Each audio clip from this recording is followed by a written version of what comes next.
And some people would argue that they love having that level of ignorance in the population. I mean, I get asked this question all the time. You know, Kevin, how do we change it? The first thing out of people's mouths is education. Well, I call the schools and all the systems that have been set up to so-called educate people, these are manufacturing plants of ignorance.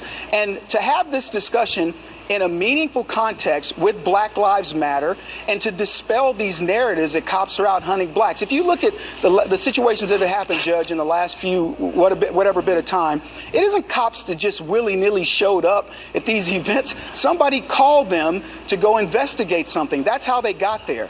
Then well, you know what, but Kevin, it's not only that. What people don't understand is that cops are trained a certain way, and you have to, when they tell you to do something, you do it. And when they see a gun or when they hear a gun, it's an immediate reaction. They don't have time to look back at the video. What did you see? But I want to ask you one last question. Very interesting listening to you, Kevin. We're going to have you back on.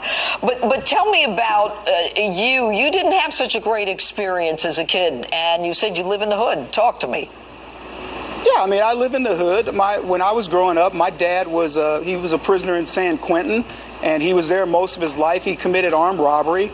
My mother died when I was a kid. I mean, black folks talk to me and they think I'm some silver spoon kid, and they're like, you know, Kevin, you're talking down to black people in this. I'm not saying black people we certainly aren't any worse than anybody else in the country, but we've been put into situations that have created an ecosystem where we cannot survive with doing some unfortunate things. Or we've got to change that you're a victim.